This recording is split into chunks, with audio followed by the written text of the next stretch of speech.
राघव, तुम्हारी ये हिम्मत, अहाना ने गुस्से में कहा, लेकिन उसके स्वर में घबराहट भी झलक रही थी। हम्फ, क्यों नहीं? क्या तुम्हें यह सुंदर लड़का पसंद नहीं है? मैं इसे तुम्हारे सामने ही अपंग कर दूंगा, राघव ने टोंट कसते हुए कहा। राघव, तुम ऐसा क्यों कर रहे हो? मेरे और उसके बीच कुछ भी नहीं है। हाँ, बीच में कुछ नहीं। तुम किसे बेवकूफ बना रही हो? फिर तुम उसके लिए इतनी प्रोटेक्टिव क्यों हो? क्या तुम्हें लगता है कि मैं पागल हूं? तुम लोगों ने सुना नहीं? जाओ, इस लड़के को सबक सिखाओ, राघव अपने आदमियों पर चिल्लाया। राघव के चिल्लाते ही उन सभी गुंडों ने विपिन को चारों तरफ से घेर लिया। तुम लोगों की हिम्मत कैसे हुई? अहाना ने विपिन के सामने आकर उन गुंडों पर चिल्लाते हुए कहा। राघव को यह देखकर और ज्यादा गुस्सा आ गया। उसका दिल जलन की आग में जलने लगा। इसे मार डालो, इसके हाथ पैर तोड़ दो और इसका चेहरा बिगाड़ दो। मैं देखता हूं कि अब कौन मेरी गर्ल को छूने की हिम्मत करता है, उसने बुरी तरह से चिल्लाते हुए कहा। भागो विपिन, अहाना जोर से चिल्लाई। उसके चेहरे पर घबराहट और चिंता के भाव थे। मुझे माफ कर दो विपिन, मेरी वजह से तुम्हें यह सब झेलना पड़ रहा है, उसने रुआंसी आवाज में कहा। विपिन वहीं खड़ा रहा, उसके चेहरे पर कोई भाव नहीं थे। तुम भाग क्यों नहीं रहे? अहाना और ज्यादा घबराने लगी थी। विपिन मुस्कुराया और धीरे से उसके कंधे पकड़कर उसे शांत कराते हुए कहा, चिंता मत करो मिस अहाना, यह सिर्फ कुत्तों का एक झुंड है। अहाना उलझन में थी। उसे समझ नहीं आ रहा था कि विपिन क्या करना चाहता था। तुम्हारा क्या मतलब है बस कुत्तों का झुंड? आखिर यह लड़का क्या करने की सोच रहा है? क्या इसने उन लोगों को अच्छे से नहीं देखा? उन लोगों का शरीर इससे दुगना है और वो कम से कम 20 लोग हैं। उनमें से हर एक इससे हट्टा कट्टा और ताकतवर है और वो सभी लोग गुंडे हैं। ये उन लोगों से कैसे फाइट कर पाएगा? उसने मन ही मन सोचा। चिंता मत करो मिस अहाना, विपिन ने उसके कंधे को थपथपाया, फिर अपना कोट उतारकर उसे दे दिया। इसके बाद उसने अपनी गर्दन चटकाई और शांत होकर आगे बढ़ने लगा। हा, ये लड़का पागल हो गया है। मैं पहले इसका एक हाथ तोड़ूंगा, फिर एक पैर, ताकि यह घुटने टेक कर दया की भीख भी न मांग सके, राघव के आदमियों में से एक ने कहा। विपिन उनके लिए किसी बच्चे जैसा ही दिख रहा था, जो 18 साल का लग रहा था। वह उन सभी लोगों से अकेले लड़ने की सोच रहा था। यह शायद सबसे बड़ा मजाक था जो उन्होंने अपनी जिंदगी में पहली बार सुना था।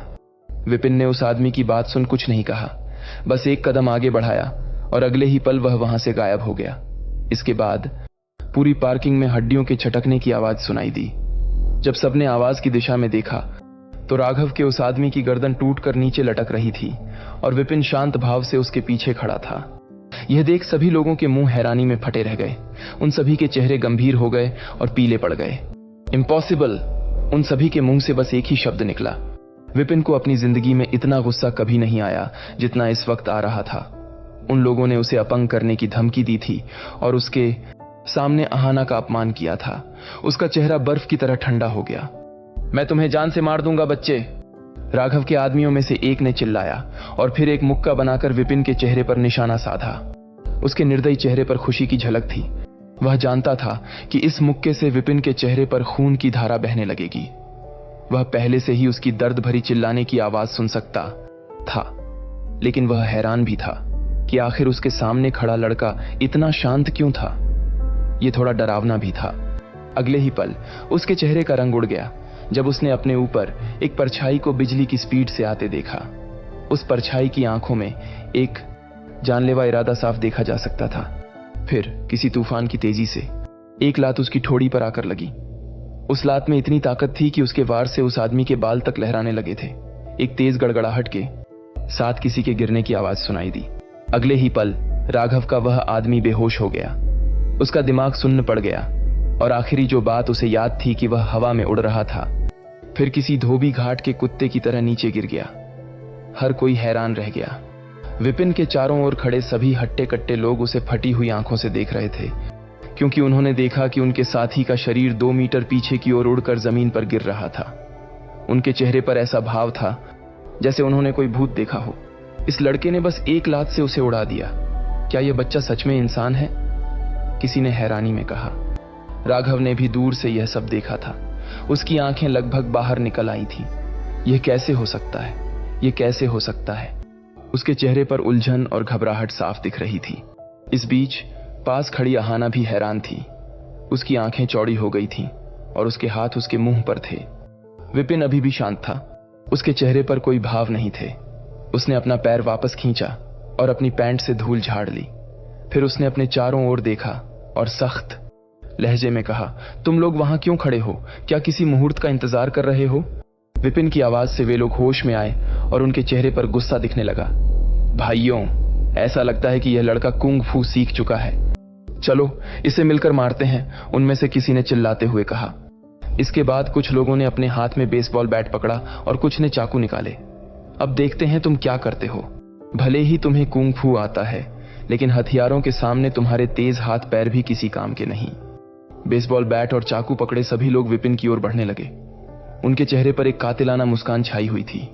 आह, कायरों का एक झुंड और बातें बड़ी बड़ी। विपिन ने एक गहरी सांस ली, फिर अपने हाथ की उंगलियां चटकाईं और बिजली की स्पीड से उन सब पर झपटा। एक मोटे आदमी के सामने आते हुए उसने मुक्के से उसके पेट पर वार किया और वहां से बिजली की स्पीड से भागते हुए गायब हो गया, जैसे वहां से बस एक हवा का झोंका निकला हो। उस मोटे आदमी के मुंह से एक दर्दनाक चीख निकली और उसका शरीर किसी झींगे की तरह झुक गया। उसका चेहरा सफेद पड़ चुका था और उसके मुंह से झाग निकलने लगे थे। अगली बार विपिन एक बेसबॉल बैट पकड़े आदमी के सामने दिखा। उसने उसके हाथ से बैट छीना और उसे लात मारते हुए दूसरे आदमी पर उछाल कर फेंक दिया। फिर बेसबॉल बैट को एक तीसरे आदमी के सिर पर मारा। बेसबॉल बैट लगते ही उस आदमी का सिर फट गया। उसने यह वार इतनी तेज किया कि बेसबॉल बैट के 2 टुकड़े हो गए। पलक झपकते ही विपिन ने 3 आदमियों को ढेर कर दिया। विपिन ने फिर से एक कदम आगे बढ़ाया और बिजली की स्पीड से उन सभी आदमियों के झुंड पर ऐसे लपका जैसे कोई बाघ जंगल में भेड़ियों का शिकार करने के लिए झपट रहा हो। उसकी आंखों में खून दौड़ रहा था और वह किसी खून के प्यासे क्रूर बाघ जैसा लग रहा था। पिछली बार सड़क पर स्ट्रीट फाइटर्स से लड़ने के बाद उसने खुद की युद्ध कला तकनीक बनाई और जैसे जैसे उसकी शक्तियां बढ़ती गईं, उसकी तकनीकें भी मजबूत होती गईं। पूरी पार्किंग में लात मुक्कों की आवाज के साथ साथ चीखने चिल्लाने की आवाजें गूंजने लगीं। कभी कोई दीवार से टकराता तो कभी कोई उड़कर कार के शीशे तोड़ते हुए उसमें जा गिरता। राघव अपने आदमियों की यह हालत देख जैसे किसी पुतले की तरह वहीं जम गया। उसका चेहरा पीला पड़ गया और उसका शरीर डर से कांपने लगा। माथे से पसीने की बूंदें टपकने लगीं। ओह माय गॉड, आखिर यह लड़का कौन है? वह इतना शक्तिशाली कैसे हो सकता है, जैसे कोई नरक का दूत निकल आया हो। राघव की कंपकंपी और बढ़ गई और उसका दिल घबराहट से बस फटने वाला था। जहां तक आहाना की बात थी, उसकी बड़ी बड़ी आंखें हैरानी से फटी हुई थीं, लेकिन उनमें एक खुशी की झलक भी थी। वह अपने सामने आदमियों के बीच एक लंबी और थोड़ी पतली परछाई को लड़ते हुए देख रही थी, जो किसी भूत की तरह उन सभी को इधर उधर उड़ा रही थी। आह! एक आदमी की चीख निकली और वह एक डस्टबिन में जाकर गिरा। वहीं सभी हट्टे कट्टे लोग दर्द में कराहते हुए इधर उधर पड़े थे। विपिन ने अपनी कलाई चटकाई और राघव की ओर बढ़ने लगा। मेरे पास मत आओ, क्या तुम सुन रहे हो? पास मत आओ। राघव पीछे की ओर कदम बढ़ाते हुए डर से कांप रहा था। विपिन के चेहरे पर एक कातिलाना मुस्कान थी। उसने एक कदम और आगे बढ़ाया और अगले ही पल वह राघव के करीब आ गया। उसने राघव को किसी पंच बैग की तरह एक जोरदार मुक्का मारा। क्या तुम अभी भी धमकी दे रहे हो? क्या तुमने नहीं कहा था कि तुम मुझे अपंग करना चाहते हो? अब देखते हैं कि कौन किसे अपंग करता है। विपिन ने बिना रुके एक के बाद एक घूंसे राघव के मुंह और छाती पर मारे। राघव जमीन पर निढाल होकर गिर गया। उसकी हालत देखकर कोई नहीं कह सकता था कि वह जिंदा भी है। उसके मुंह से खून किसी फव्वारे की तरह निकल रहा था। विपिन ने तब तक घूंसे मारने जारी रखे जब तक कि वह पूरी तरह संतुष्ट नहीं हो गया। फिर उसने झुककर सख्त आवाज में राघव से कहा, याद रखना, अगली बार अगर तुम मुझे कहीं दिखे या फिर मिस आहाना के आसपास मिले तो उन पलों को अपनी जिंदगी के आखिरी पल समझ लेना। फिर वह सीधा खड़ा हुआ और आहाना की ओर बढ़ने लगा। आहाना अभी भी वहां खड़ी थी। उसके चेहरे पर एक मूक दृष्टि थी। वह तभी होश में आई जब विपिन ने उसके सामने आकर हाथ हिलाया। विपिन, क्या तुम मुझे बता सकते हो आखिर तुम कौन हो? तुम लड़ने में इतने निपुण कैसे हो? उसे ऐसा लग रहा था जैसे वह किसी दूसरी दुनिया के आदमी से बात कर रही हो। विपिन उसकी इस बात पर हंसने लगा। मिस आहाना, आप ऐसा क्यों कह रही हैं? अच्छा ठीक है, मैं आपको सच बता देता हूं। मैं बचपन से ही कुंग फू का अभ्यास कर रहा हूं। मैं कुंग फू मास्टर तो नहीं हूं, लेकिन उन जैसे गुंडों को अच्छे से सबक सिखा सकता हूं। विपिन, मुझे ऐसा लग रहा है कि मैं तुम्हें बिल्कुल भी नहीं जानती। तुम एक चमत्कारी हकीम हो और अभी मुझे पता चला कि तुम्हें कुंग फू भी आता है। तुम एक काम करो, मुझे पहले ही बता दो कि तुम्हारे पास और किस किस चीज का टैलेंट छिपा हुआ है, ताकि मैं पहले से ही मेंटली प्रिपेयर रहूं, कहीं मुझे किसी दिन शौक से हार्ट अटैक ना आ जाए। अहाना ने मुस्कुराते हुए कहा। बस इतना ही, विपिन ने अपने हाथ ऊपर उठाते हुए कहा।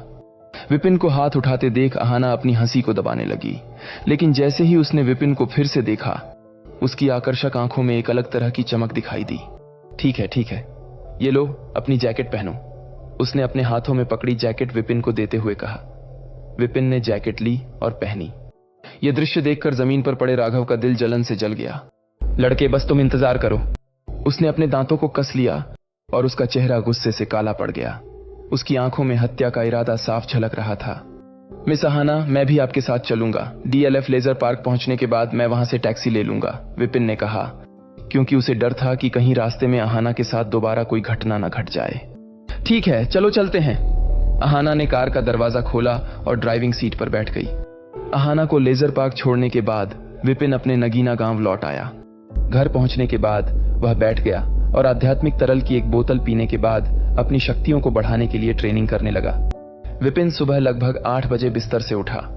वह केवल कुछ घंटों के लिए सोया था, लेकिन फिर भी वह ऊर्जा से भरा हुआ महसूस कर रहा था। इसके बाद उसने आज का शेड्यूल बनाया। पैकेज देने के बाद उसे औषधीय जड़ी बूटियों के बाजार जाना था। उसे आध्यात्मिक तरल के लिए कुछ और जड़ी बूटियों की जरूरत थी। इसके अलावा वजन घटाने, कामोद्दीपक और ब्यूटी क्रीम के लिए भी जड़ी बूटियां खरीदनी थी। साथ ही उसे स्वास्थ्य देखभाल और बालों के विकास के लिए औषधियां बनाने के लिए कुछ अन्य औषधीय जड़ी बूटियां भी खरीदनी थीं। स्वास्थ्य देखभाल और बाल विकास की औषधियां, इनमें बिजनेस पोटेंशियल होना जरूरी है, विपिन ने घर से बाहर निकलते हुए सोचा। उसने सामने का गेट खोला और अपनी छोटी 3 व्हीलर बाइक को धक्का देकर बाहर निकाल लिया। उसने गेट बंद कर दिया और जैसे ही वह अपनी बाइक पर बैठने वाला था, उसने बगल के दरवाजे से एक तेज आवाज सुनी। अरे विपिन, फिर से पैकेज डिलीवर करने जा रहे हो क्या? आवाज में उपहास और ताना छिपा हुआ था। विपिन ने अपनी भौहें सिकोड़ी और मुड़कर देखा। उसने देखा कि एक सुस्त अधेड़ उम्र की महिला अपने घर से बाहर आ रही थी। वह अपने हाथ में चावल का कटोरा पकड़े हुए उसे घृणा से देख रही थी। विपिन ने आह भरी और अपनी किस्मत को कोसा। फिर वह मुड़ा और अपनी 3 व्हीलर बाइक को धक्का देकर सड़क की ओर जाने लगा। अरे बदतमीज लड़के, तुम्हारे शिष्टाचार कहाँ हैं? जब तुम अपने बड़ों से मिलते हो तो क्या तुम्हें उनका अभिवादन करना नहीं आता? तुम सच में बहुत बदतमीज हो, कोई शिष्टाचार नहीं, उसकी चाची ने तेज आवाज में उस पर चिल्लाया। मेरा राहुल तुमसे लाख गुना बेहतर है। वह अभी भी यूनिवर्सिटी में एक स्टूडेंट है, लेकिन उसके पास ज्ञान और शिष्टाचार दोनों हैं, तुम्हारे जैसे नहीं जो हमेशा पैकेज डिलीवरी के लिए बना है। यह बहुत बुरा है कि तुम्हारे पिता की जल्दी मृत्यु हो गई और वह तुम्हें शिक्षित नहीं कर सके। उसने ताना मारना जारी रखा। बहुत हुआ, चुप रहो। विपिन अब और बर्दाश्त नहीं कर पाया। वह खुद का अपमान बर्दाश्त कर सकता था। आखिरकार वे रिश्तेदार थे और उसके चाचा पहले भी उसकी मदद कर चुके थे, लेकिन वह अपने पिता का अपमान बर्दाश्त नहीं कर सकता था। देखो तो सही इस छोटे घोड़े को, कद के साथ साथ बदतमीजी भी बढ़ गई है और मुझसे इस तरह बात करने की हिम्मत कर रहा है। उसकी चाची को गुस्सा आ गया। उसने अपना चावल का कटोरा और चम्मच नीचे रख दिया और पागलों की तरह बर्ताव करने लगी। देखो गांव वालों, देखो इस बदतमीज अनपढ़ लड़के को, देखो कैसे अपनी चाची पर चिल्ला रहा है। इसके संस्कार बिल्कुल खत्म हो गए हैं। पड़ोसियों ने जब चिल्लाने की आवाज सुनी तो वे जल्दी से अपने घरों से बाहर निकल आए। कुछ छोटे बच्चे भी अपना खेल छोड़कर चिल्लाने की आवाज सुनकर तमाशा देखने आ गए। ध्यान दो बच्चों, भविष्य में इसके जैसा मत बनना। ये स्कूल में नहीं जाता और एक बदमाश लड़का है, इसलिए यह केवल पैकेज डिलीवरी करने जैसे तुच्छ काम करता है। छोटे बच्चों ने उसकी ओर देखा, लेकिन वे समझ नहीं पाए कि वह क्या कह रही है। फिर वे विपिन की ओर मुड़ गए। ठीक है, इतना ही काफी है। क्या तुम हमारे भतीजे के प्रति कोमल नहीं हो सकती? चाचा घर से बाहर आ गए। क्या तुम उसका पक्ष ले रहे हो? तुम इस बदतमीज लड़के का पक्ष क्यों ले रहे हो, जिसके पास न तो शिष्टाचार है और न ही उसका कोई भविष्य है? उसकी चाची ने तेज आवाज में चिल्लाते हुए कहा। उसकी तेज आवाज सुनकर चाचा चुप हो गए। विपिन ने अपने गुस्से को दबाने के लिए एक गहरी सांस ली। फिर वह अपनी 3 व्हीलर बाइक पर बैठकर वहां से जाने लगा। इससे पहले कि वह वहां से जा पाता, तभी सड़क पर एक पुलिस की गाड़ी उसकी ओर आती दिखाई दी। नगीना गांव में पुलिस की गाड़ियां आना एक असामान्य घटना थी। सभी गांव वाले इकट्ठा हो गए और उस ओर देखने लगे। कुछ लोग आपस में चर्चा करने लगे। अब कौन मुसीबत में है? पुलिस की गाड़ी सड़क पर चलते हुए विपिन के पास आकर रुकी। गाड़ी का दरवाजा खुला और 2 पुलिस कांस्टेबल बाहर निकले। एक की उम्र लगभग 50 साल थी, जबकि दूसरी की उम्र लगभग 20 साल थी। अधेड़ उम्र के पुलिस अधिकारी ने चारों ओर देखा और चिल्लाया, तुम लोगों में से विपिन कौन है? यह सुनकर गांव वालों में हड़कंप मच गया। लोग विपिन को अजीब नजरों से देखने लगे। यह तो विपिन को ही पूछ रहे हैं, क्या वह फिर से किसी मुसीबत में पड़ गया है? विपिन हमेशा मुसीबत में क्यों रहता है? आधे महीने पहले भी गुंडों से लड़ने के चक्कर में अस्पताल में भर्ती रहा था और अब पुलिस वालों के साथ पंगा ले लिया है। गांव वाले आपस में बातें कर रहे थे। इस बीच उसकी चाची खुश हो गई और उसकी खुशी साफ दिखाई दे रही थी। देखो उसे, मैं सही थी। मुझे पता था कि वह मुसीबत साथ लेकर घूमता है और एक दिन जेल भी चला जाएगा। देखो अब क्या हो रहा है। यह बहुत शर्म की बात है कि हमारे गांव में ऐसा कोई लड़का है। सही कहा, उसकी वजह से पूरा गांव शर्मसार हो रहा है। कई लोग सहमत हो गए और उन्होंने विपिन को निगलने वाली नजरों से देखा। विपिन इन पुलिस ऑफिसर्स को देखकर उलझन में था। उसे समझ नहीं आ रहा था कि उसने ऐसा कौन सा अपराध किया है जिसके लिए पुलिस उसे ढूंढ रही है। क्या यह कल रात की वजह से है? ऐसा नहीं हो सकता। मुझे नहीं लगता कि गुंडों के झुंड ने पुलिस को भेजा होगा। दोनों पुलिस ऑफिसर्स ने विपिन को देखा। अधेड़ उम्र के पुलिस ऑफिसर ने आगे बढ़कर विपिन को घूरते हुए कहा, तो तुम हो विपिन? चलो हमारे साथ। क्या बात है ऑफिसर? विपिन ने पूछा। हमें गुप्त सूचना मिली है कि तुम एक डकैती में शामिल हो, इसलिए हमारे साथ चलो और इन्वेस्टिगेशन में हमारी मदद करो। अधेड़ उम्र के ऑफिसर ने ठंडे स्वर में जवाब दिया। गांव वालों के बीच चर्चा अचानक और तीव्र हो गई। अरे लूटपाट! क्या यह लड़का छोटी सी उम्र में ही लूटपाट जैसे गैर कानूनी काम भी करने लगा है? इसने हमारे गांव की प्रतिष्ठा बर्बाद कर दी, उसकी चाची चिल्लाई। गांव वालों की नजरें और भी गहरी हो गईं। मुझे विपिन के इस तरह होने की उम्मीद नहीं थी। कोई आश्चर्य नहीं, जब वह छोटा था तब उसके पिता की मृत्यु हो गई थी और उसकी देखभाल करने वाला कोई नहीं था। गांव वाले दबी आवाज में चर्चा करने लगे। लूटपाट? यह कैसे हो सकता है? कोई मुझे धोखे से फंसाने की कोशिश कर रहा है। यह सोचते हुए विपिन के चेहरे का रंग बदल गया और उसे बहुत तेज गुस्सा आ गया। एक्सक्यूज मी ऑफिसर, शायद आप लोगों से कोई गलती हुई है।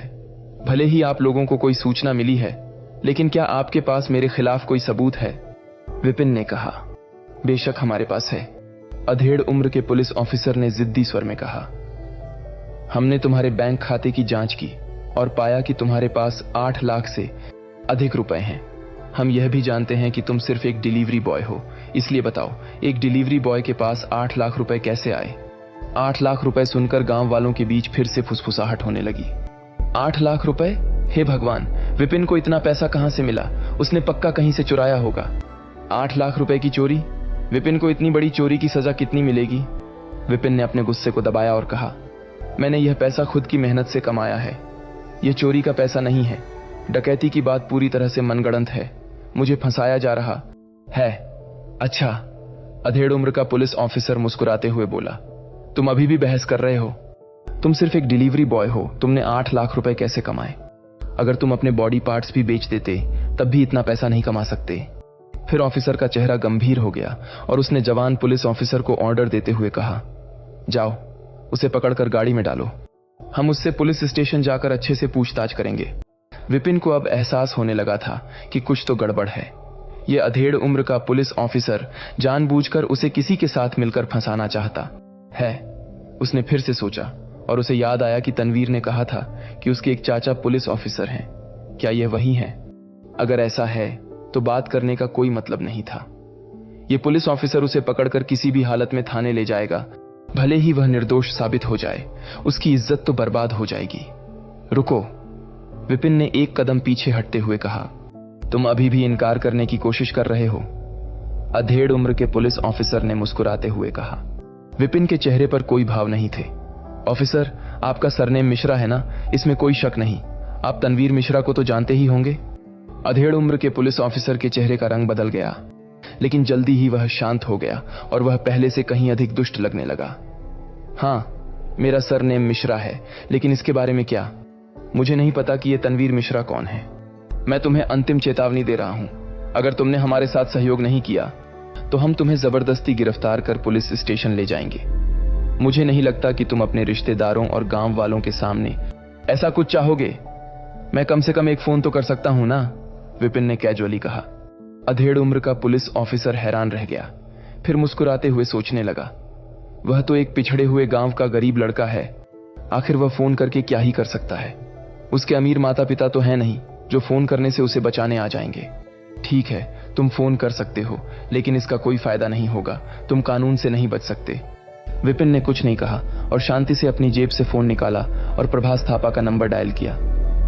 प्रभास थापा प्रॉपर्टी बिजनेस में था और वह इस मामले को अच्छे से संभाल सकता था। उसके कुछ कनेक्शन भी होंगे जिनकी मदद से वह विपिन की मदद कर सकता था। कॉल लगने के कुछ देर बाद दूसरी ओर से फोन उठाया गया और प्रभास की उत्साही आवाज सुनाई दी। अरे विपिन, तुम हो? इतनी सुबह मुझे कैसे याद किया?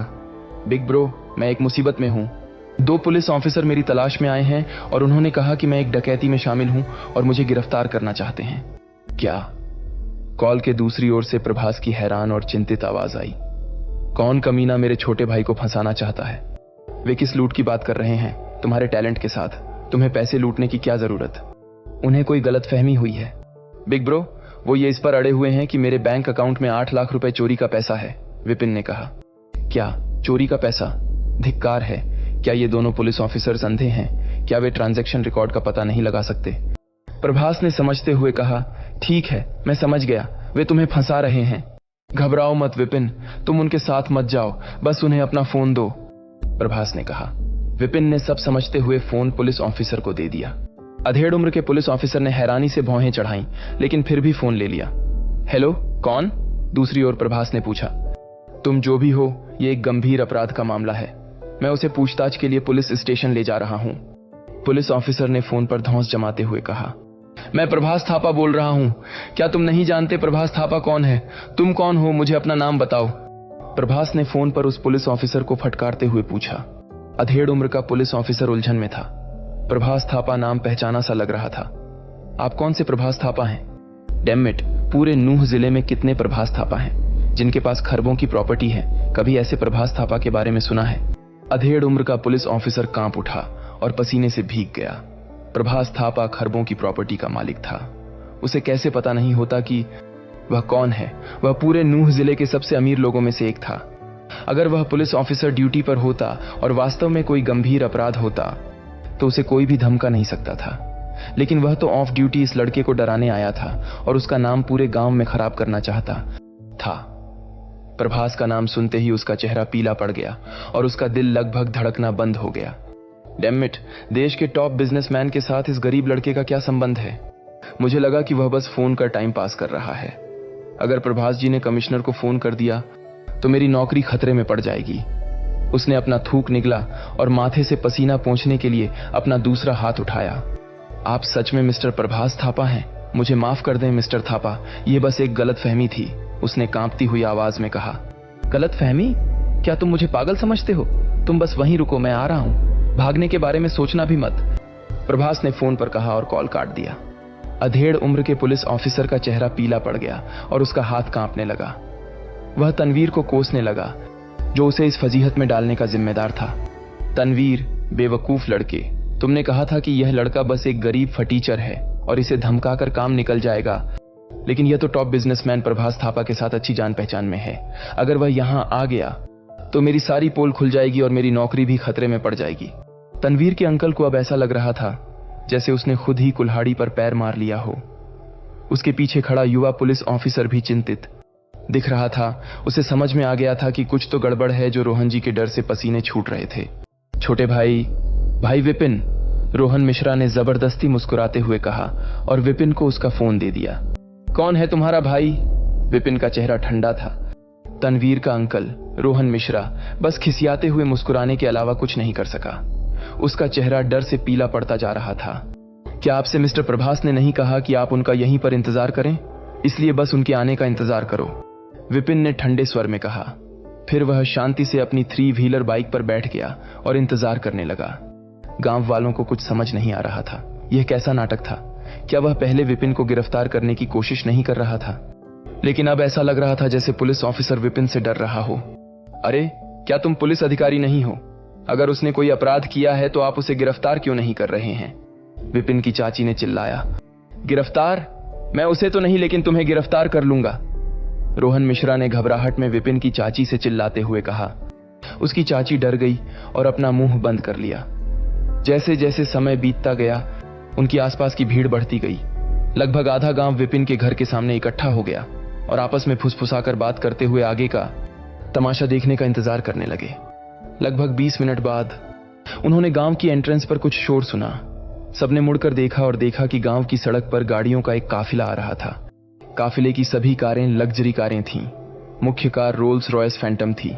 इसके पीछे मर्सिडीज बेंज और BMW थीं। हर कोई इस नजारे को देख दंग था। वाह, ये कारें कितनी सुंदर हैं। उनमें से प्रत्येक की कीमत लाखों की होनी चाहिए। क्या लाखों की? लाखों की नहीं बल्कि करोड़ों की। आखिर इतनी महंगी गाड़ियां हमारे गांव में क्यों आ रही हैं? हमारे नगीना गांव में ऐसा कौन आ गया जिसकी वजह से ये सभी अमीर लोग यहां आ रहे हैं? सभी गांव वाले असमंजस में पड़ गए। नगीना गांव पहाड़ के किनारे एक छोटा सा गांव था।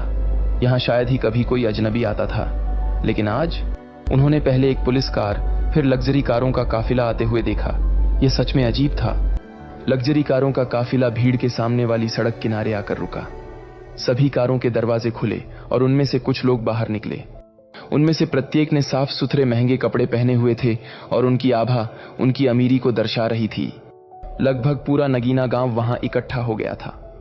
वाह, वो सभी बड़े लोग हैं। वो सब यहां क्यों हैं? मुझे क्या पता।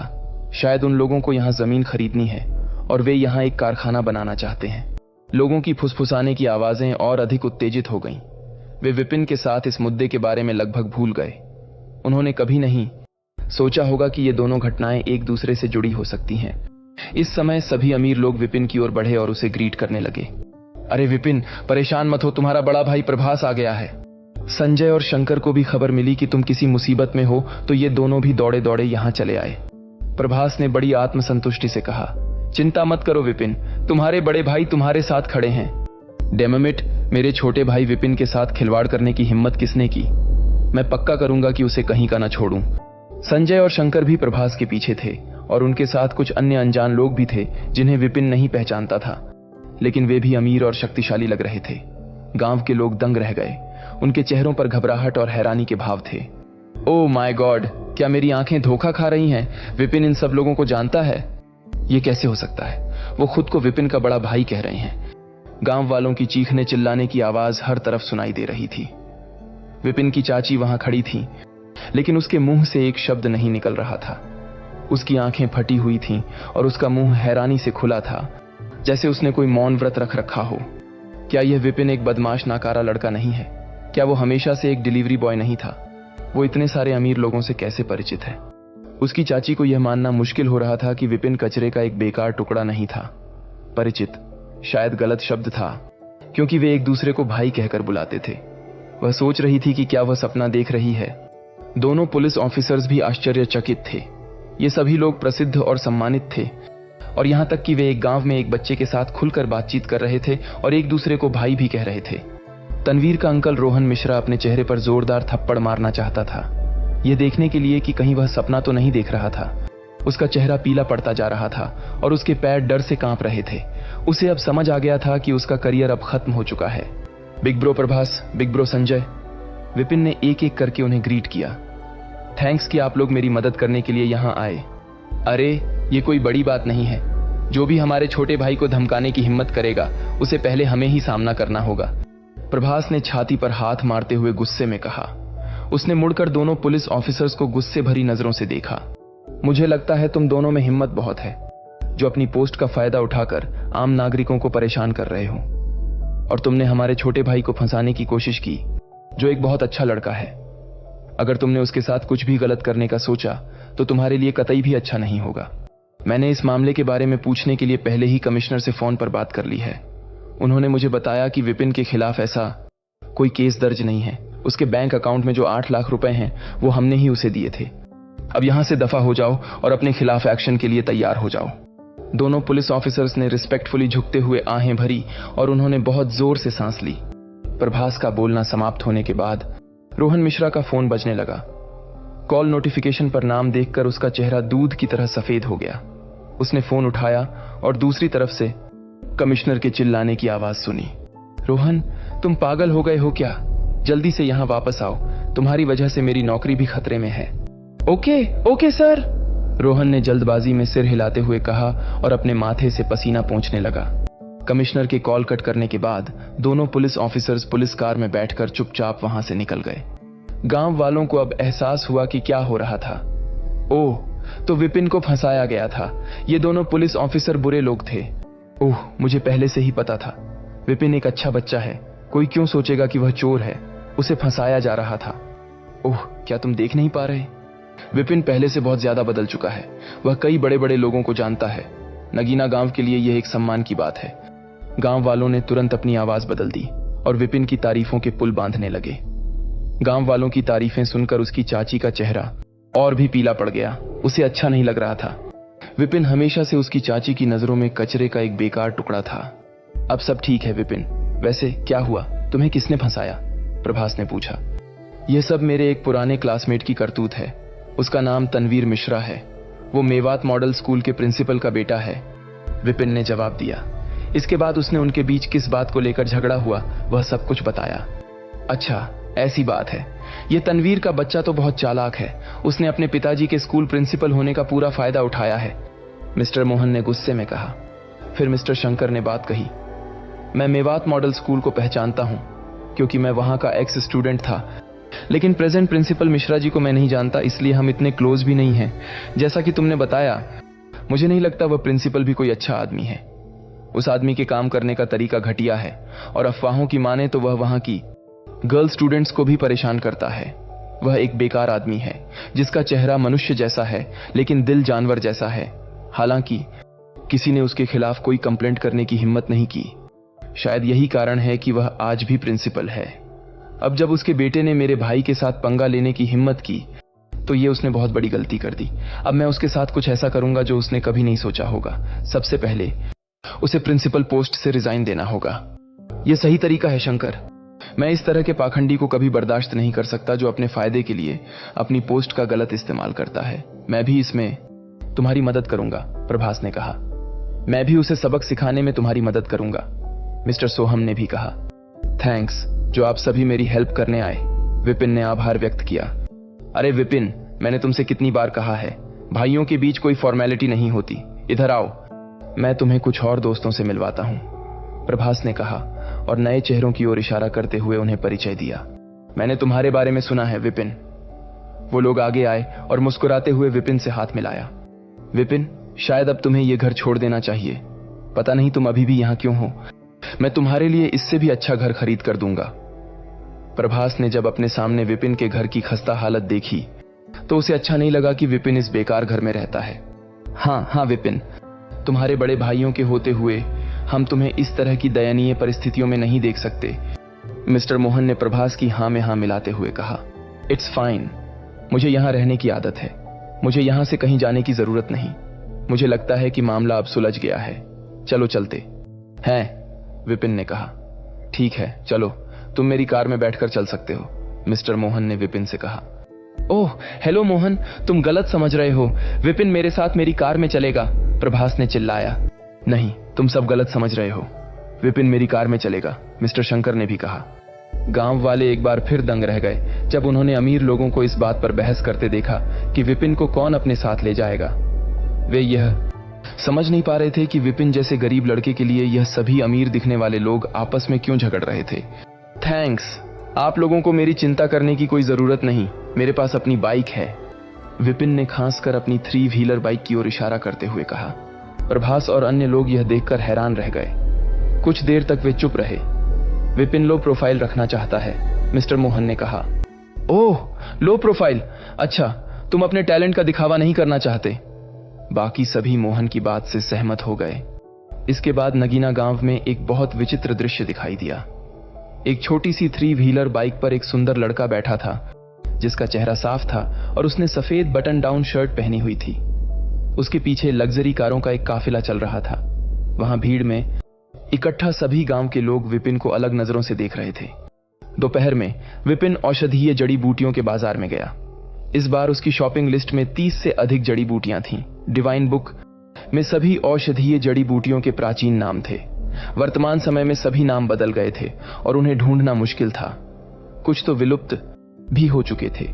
विपिन ने कई बार बाजार का चक्कर लगाया लेकिन फिर भी केवल 20 के आसपास ही जड़ी बूटियां ढूंढ पाया। किस्मत से उसे सभी जरूरी जड़ी बूटियां मिल गई थीं। जो जड़ी बूटियां नहीं मिली, उनकी जगह उसने कोई दूसरी जड़ी बूटी खरीद ली जिनका वही असर हो। सभी जड़ी बूटियों को इकट्ठा करने के बाद उसका थैला ऊपर तक भर चुका था। वह औषधीय जड़ी बूटियों के बाजार से अपनी छोटी 3 व्हीलर बाइक पर बैठकर गांव की ओर निकलने की तैयारी करने लगा। औषधीय जड़ी बूटियों के बाजार के बगल में एक पुरानी सड़क थी। जब विपिन सड़क के किनारे से गुजरा तो उसने किसी के बुलाने की आवाज सुनी, छोटे भाई विपिन। विपिन हैरान रह गया। उसने सोचा कि उसने कुछ गलत सुना होगा। जब उसने पीछे मुड़कर यह देखने की कोशिश की कि आखिर कौन है, तो एक काली सेडान कार पास में रुक गई। उसकी एक विंडो खुली और एक सिर विंडो से बाहर निकला। वह बूढ़े महेंद्र प्रताप थे। बड़े भाई महेंद्र, आप, क्या संयोग है? विपिन ने कहा। हाँ, क्या संयोग है? छोटे भाई विपिन, क्या तुम अभी अभी औषधीय जड़ी बूटियों के बाजार से आए हो? महेंद्र जी ने पूछा। हाँ। बूढ़े महेंद्र जी मुस्कुराए, फिर थोड़ी देर सोचा और कहा, छोटे भाई, मैं तुमसे बहुत कम मिल पाता हूं, तो तुम मेरे साथ चलो और कुछ ज्ञान प्राप्त करो। विपिन हिचकिचाने लगा। वह पहले तो मना करना चाहता था, लेकिन फिर उसने सोचा कि महेंद्र जी का एंटीक बिजनेस था, तो उनसे अच्छा एंटीक सामानों के बारे में कोई नहीं जान सकता था। उनसे एंटीक्स की जानकारी लेने में कोई बुराई नहीं थी। वैसे भी विपिन के पास करने के लिए कुछ नहीं था, तो उसने बूढ़े महेंद्र जी के साथ चलने की सोची। ठीक है, विपिन ने सिर हिलाया और मान गया। फिर, छोटे भाई, मेरी कार के पीछे आओ, हमें बस पास में ही जाना है, बूढ़े महेंद्र ने मुस्कुराते हुए कहा। उसके बाद कार धीरे धीरे आगे बढ़ी और पुरानी सड़क पर कुछ दूर जाकर रुक गई। बूढ़े महेंद्र प्रताप कार से बाहर निकले। उन्होंने एक पारंपरिक पहाड़ी सूट पहना हुआ था और पहले से ज्यादा ऊर्जावान लग रहे थे। ड्राइवर सीट से एक आदमी बाहर निकला, जो लगभग 40 वर्ष की आयु का एक अधेड़ उम्र का आदमी लग रहा था। यह मेरा बेटा है, प्रणव प्रताप। यह छोटा भाई विपिन है, जिसका मैंने अभी थोड़ी देर पहले जिक्र किया था। महेंद्र जी ने उन दोनों को एक दूसरे से मिलवाया। अच्छा, तो तुम हो दिव्य डॉक्टर विपिन? प्रणव ने अपने पापा की तरह ही उसे इज्जत देते हुए कहा। चलो छोटे भाई, महेंद्र जी ने आगे चलते हुए कहा। संयोग से आज एक ट्रेड फेयर है, मैं तुम्हें वो दिखाने के लिए लाना चाहता था।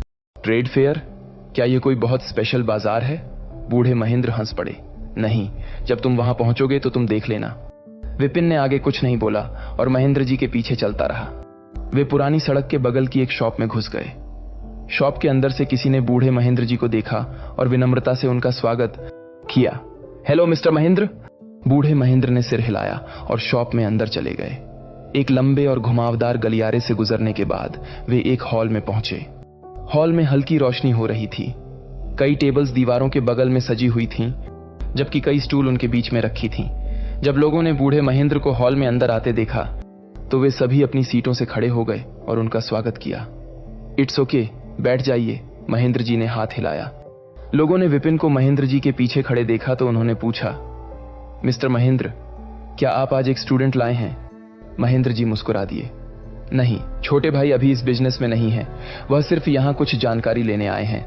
ओह, आदमी ने जवाब दिया और कहीं और देखने लगा। चलो बैठते हैं। महेंद्र जी ने कुछ स्टूल उठाए और विपिन को बैठने का इशारा किया। उन्होंने एक पॉकेट घड़ी निकाली और देखा, फिर कहा, यह बस शुरू होने वाला है। कई लोग हॉल में आए। वे सभी महंगे सूट में थे। उनमें सबसे आगे एक 50 की उम्र का दिखने वाला पतला आदमी था, जिसके चेहरे पर एक पतली घुमावदार मूंछ थी और वह कुछ हद तक चूहे की तरह दिख रहा था। जब उसने हॉल में आने के बाद महेंद्र जी को देखा तो उसने कहा, अरे तुम यहां हो महेंद्र? महेंद्र जी ने गुस्से भरी लेकिन थोड़ी धीमी आवाज में कहा, युवराज ठाकुर। ऐसा लग रहा था कि इस आदमी का उन पर अच्छा प्रभाव नहीं था। कृपया आज हमें अपना स्किल दिखाएं मिस्टर महेंद्र, युवराज ठाकुर ने कहा, लेकिन उसकी आवाज मजाक से भरी हुई थी और उसमें सम्मान का कोई संकेत नहीं था। विपिन ने भी इस पर ध्यान दिया और समझ गया कि यह दोनों बिजनेस राइवल्स हैं। बड़े भाई, यह आदमी कौन है? विपिन ने धीमे में आवाज में मिस्टर प्रणव से पूछा। उसका नाम युवराज है और पूरा नाम युवराज ठाकुर है। उसकी एंटीक शॉप पिछले 10 सालों से हमारी सबसे बड़ी कंपटीटर रही है, प्रणव ने जवाब दिया। विपिन ने सब समझते हुए सिर हिलाया। कुछ देर बाद हॉल की एक सीलिंग लाइट जल गई। इसके बाद काले कपड़े पहने लोग एक कतार में आए, जिन्होंने काले कपड़े से ढके हुए कुछ आइटम्स को पकड़ा हुआ था। उन्होंने सभी आइटम्स को टेबल्स पर रखा जो हॉल में चारों ओर थीं। यह शुरू होने जा रहा है, महेंद्र जी ने कहा।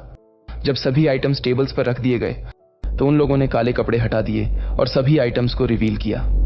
वे सभी आइटम एंटीक वस्तुएं थीं, जैसे टेराकोटा की आकृतियां, पेंटिंग्स और जेड नक्काशी। कुल 25 एंटीक आइटम्स थे। कुछ आइटम प्राचीन वस्तुएं लग रही थीं, उनमें से कुछ पर अभी भी गंदगी थी, जैसे हाल ही में उन्हें खोजा गया हो। इन सभी वस्तुओं को डर्ट स्किमर्स द्वारा इकट्ठा किया जाता है और वे इन्हें यहाँ विशेष रूप से एंटीक दुकानों के मालिकों के लिए नीलामी के लिए रखते हैं। ये सभी लोग इस सड़क पर एंटीक आइटम्स की प्रमुख दुकानों के मालिक हैं, प्रणव ने धीमी आवाज में विपिन को बताया। विपिन उलझन में था। डर्ट स्किमर्स से आपका क्या मतलब है? विपिन ने अपनी आवाज धीमी नहीं की और सभी ने इसे सुना। सभी एंटीक दुकानों के मालिकों को पता था कि विपिन इस बिजनेस में नहीं था, इसलिए उन्हें नहीं लगा कि उसका मजाक उड़ाना चाहिए। जहां तक युवराज ठाकुर की बात थी, उसने विपिन को एक आंख मारी और हंसने लगा। यहां एक बेवकूफ बच्चा क्यों है?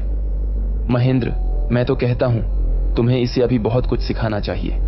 महेंद्र जी का चेहरा भावहीन था, लेकिन उन्होंने युवराज से बहस करना जरूरी नहीं समझा, इसलिए उन्होंने कुछ जवाब नहीं दिया। इसके बाद वे एक साइड चले गए और एक मिट्टी के बर्तन की जांच करने लगे। डर्ट स्किमर वे लोग हैं जो प्राचीन वस्तुओं की दुकान नहीं चलाते हैं, लेकिन स्थानीय लोगों से सामान लेने के लिए गांवों में जाते हैं। उनमें से कुछ तो अपने सामान कब्र लूटने वालों से भी खरीदते हैं, प्रणव ने कहा। विपिन ने सिर हिलाया और फिर समझ गया कि कब्र लुटेरों वे लोग होते हैं जो प्राचीन कब्रों से सामान चुराते हैं। विपिन ने पहले कभी ऐसा कुछ नहीं देखा था। उसकी उत्सुकता ने उसे चारों ओर की गतिविधियों को ध्यान से देखने पर मजबूर कर दिया। अचानक उसकी भौहें फड़क उठीं। उसने देखा कि इन आइटम्स में कुछ अजीब था। उनके चारों ओर बहुत ज्यादा ऊर्जा बह रही थी। जब वह दूर खड़ा था तो उसे ऊर्जा के प्रवाह का एहसास नहीं हुआ, लेकिन जब वह पास गया तो उसने इसे महसूस किया। जब उसने उन आइटम्स पर हाथ रखा तो ऊर्जा और भी बेहतर महसूस हो रही थी। शायद ये सभी आइटम्स सदियों पुराने हैं, जिस वजह से इन सभी में ऊर्जा जमा हो गई होगी।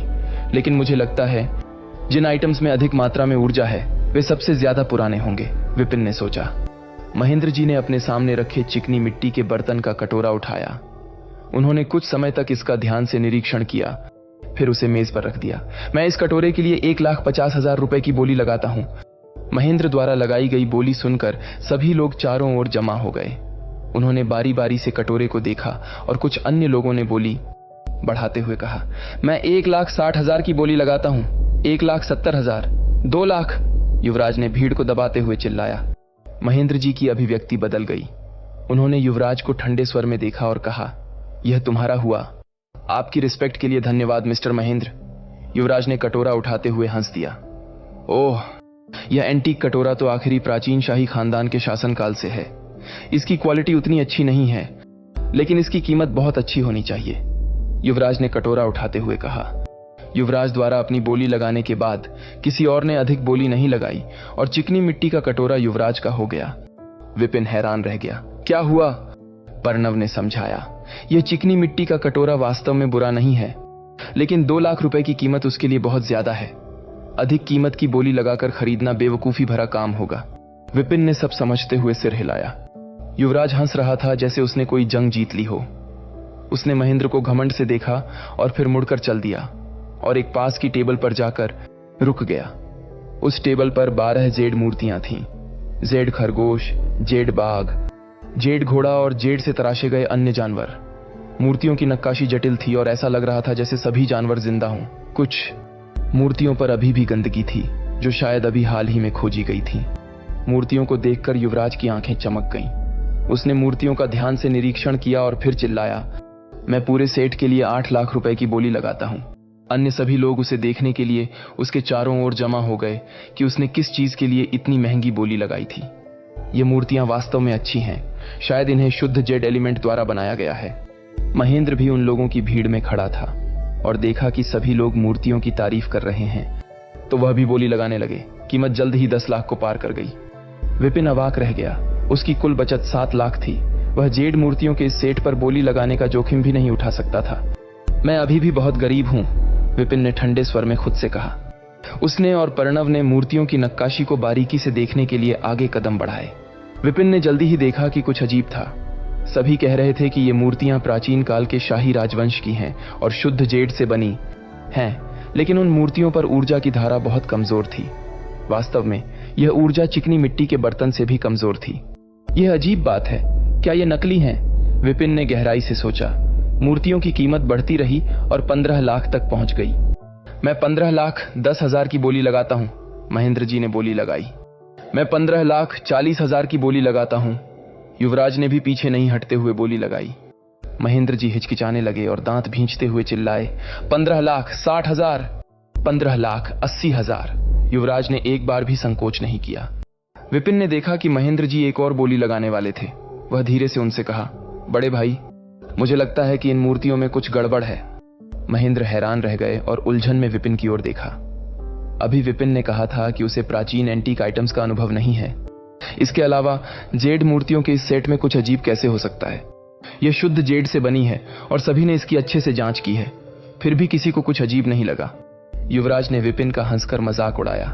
बच्चे, एक कोने में जाकर चुपचाप बैठ जाओ। तुम जैसे बेवकूफ को कुछ अजीब कैसे लग सकता है? तुम्हें यहां आने से पहले कम से कम 20-30 साल का अनुभव चाहिए। सभी एंटीक दुकानों के मालिक भी हंस पड़े और विपिन को एक नासमझ लड़के की तरह देखा। वह सिर्फ एक नासमझ लड़का है, बस उसे नजरअंदाज करो। महेंद्र जी जानते थे कि विपिन कोई बेवकूफ नहीं है और वह कुछ ऐसा देख सकता था जो सामान्य व्यक्ति नहीं देख सकता। अब वह बोली लगाने में संकोच करने लगे, इसलिए उन्होंने अपनी आखिरी बोली 16 लाख की लगाई और पीछे हट गए। जेड मूर्तियों का सेट अंततः युवराज द्वारा 16,20,000 की सबसे ऊंची बोली लगाकर जीत लिया गया। तुम अपने होश में नहीं हो महेंद्र। एक बच्चे की बातों पर विश्वास कर पीछे हट गए। अब मैं सभी गुडीज अपने साथ ले जा रहा हूं। हा हा, तुम्हारी बूढ़ी आंखें खराब हो गई हैं। मुझे लगा कि यह मूर्तियों का सेट मुझे 20 लाख रुपए का पड़ेगा, लेकिन तुम्हारी वजह से मुझे 4-5 लाख रुपए का फायदा हो गया। युवराज ने महेंद्र का मजाक उड़ाया। महेंद्र जी हड़बड़ाते हुए विपिन को एक साइड में ले गए। विपिन, तुम्हें क्या अजीब लगा जो तुमने बोली लगाने से मना कर दिया? बड़े भाई, मुझे लगता है कि जेड मूर्तियों का सेट नकली है। मैं मानता हूं कि मैंने पहले कभी एंटीक आइटम्स का मूल्यांकन नहीं किया है, लेकिन मेरी नजरें कभी धोखा नहीं खा सकती। विपिन ने ऊर्जा महसूस करने के बारे में ना बताते हुए जवाब दिया, क्योंकि वह इस बारे में नहीं बता सकता था। महेंद्र जी उसकी बात सुनकर अवाक रह गए। यह सुनकर कोई भी व्यक्ति जोर से हंसेगा। यदि आप एंटीक आइटम्स का मूल्यांकन नहीं कर सकते तो आप कैसे कह सकते हैं कि वे नकली हैं? इट्स ओके, उन्होंने सिर मजबूरी में हिलाया। इसके बाद बहुत सारे एंटीक आइटम्स की बोली लगी, जिनमें से कुछ को बहुत महंगी कीमतों पर खरीदी गईं और कुछ आइटम्स मुश्किल से ही किसी का ध्यान खींच पाए। विपिन ने एक बार और हॉल का चक्कर लगाया। उसे अचानक कुछ महसूस हुआ और उसकी आंखें हॉल के कोने में खड़ी एक टेराकोटा मूर्ति पर जम गईं। विपिन ने मूर्ति को उठाया और ध्यान से उसका निरीक्षण किया। तुरंत उसका चेहरा खुशी से चमक उठा। इस मूर्ति में बाकी सभी एंटीक आइटम्स की तुलना में ज्यादा ऊर्जा बह रही थी। इसका मतलब था कि यह सबसे प्राचीन वस्तु थी। आमतौर पर वस्तु जितनी अधिक प्राचीन होगी उतनी ही अधिक मूल्यवान होगी। विपिन बेहद खुश हो गया, क्योंकि वह जानता था कि उसने जैकपॉट मारा है।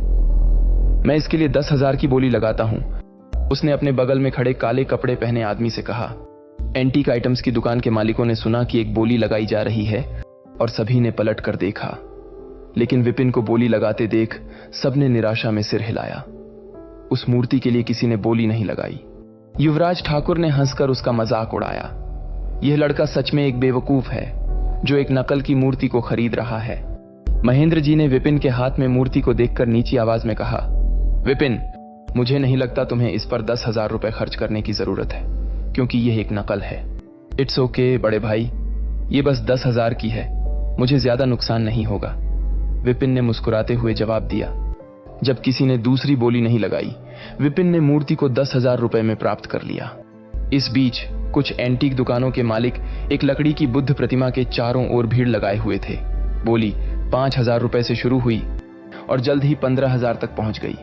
विपिन भी देखने के लिए वहां गया और जल्द ही उसके चेहरे पर एक उलझन भरी अभिव्यक्ति उभर आई। उसने दुकान मालिकों की बातें सुनी कि बुद्ध की प्रतिमा प्राचीन काल के राजवंश की है, जो चिकनी मिट्टी के बर्तन के समान पुरानी है। इस प्रतिमा को बनाने के लिए सस्ते सामान का इस्तेमाल हुआ था और नक्काशी भी औसत थी, इसलिए उसकी कीमत ज्यादा नहीं थी। विपिन ने थोड़ी देर प्रतिमा का निरीक्षण किया। उसने देखा कि इसमें ऊर्जा कुछ अजीब थी। पहली नजर में प्रतिमा के चारों ओर ऊर्जा की धारा पतली थी, लेकिन जब उसने इसे छुआ तो उसे प्रतिमा के अंदर छिपी हुई ऊर्जा की तेज धारा महसूस हुई। अंदर कुछ तो अद्भुत है, विपिन उत्साहित हो गया और बोली लगाने में शामिल हो गया। धीरे धीरे कीमत बढ़ती गई। ज्यादातर लोग 25,000 की बोली लगाने के बाद पीछे हट गए। अंत में विपिन ने लकड़ी की बुद्ध प्रतिमा की नीलामी 30,000 में जीती। युवराज ने उसे एक नजर देखा और हंसने लगा। महेंद्र, मुझे लगता है तुम्हारा स्टूडेंट दिमाग से लाचार है। उसने पहले एक नकली मूर्ति खरीदने के लिए 10,000 खर्च किए और अब उसने एक बेकार लकड़ी की प्रतिमा खरीदने के लिए और 30,000 खर्च कर दिए। वह तुम्हारी एंटीक एलिगेंस शॉप का नाम डुबा रहा है। महेंद्र ने उसे ठंडे स्वर में जवाब देते हुए कहा, मैंने तुम्हें पहले भी बताया था कि इस लड़के को एंटीक आइटम्स के बिजनेस के बारे में कोई जानकारी नहीं है। हो सकता है कि उसे जानकारी ना हो, लेकिन क्या वह तुम्हारा गेस्ट नहीं है जो तुम्हारे नाम को शर्मसार कर रहा है? युवराज ने मजाक उड़ाया। एंटीक दुकानों के मालिकों ने कुछ नहीं कहा। वे सभी जानते थे कि वह दोनों लंबे समय से बिजनेस राइवल्स थे, लेकिन फिर भी कुछ लोग मंद मंद हंस रहे थे। उनकी नजरों में विपिन किसी बेवकूफ से कम नहीं था जिसने एक टेराकोटा की बेकार मूर्ति 10,000 रुपए में खरीदी, और 30,000 रुपए उस लकड़ी की बनी प्रतिमा के लिए बहुत ज्यादा थे। उसकी कीमत 10 या 20,000 रुपए से अधिक नहीं थी। हर कोई उसके चेहरे को देखकर मजबूरी में सिर हिलाने लगा, क्योंकि सभी देख सकते थे कि उस बच्चे के चेहरे पर उन आइटम्स को खरीदने की कितनी खुशी थी, जैसे उसने कोई बड़ा सौदा कर लिया हो। बेचारा, अधिकांश दुकान मालिक ऐसा ही सोच रहे थे। क्या विपिन ने सच में नकली सामान खरीदकर अपना नुकसान कर लिया था? विपिन के इस दिलचस्प सफर के बारे में जानने के लिए बने रहे हमारी कहानी व्यापारी विपिन के साथ। देखिए 5वां भाग सिर्फ और सिर्फ स्टोरी एंड फन 1.0 पर।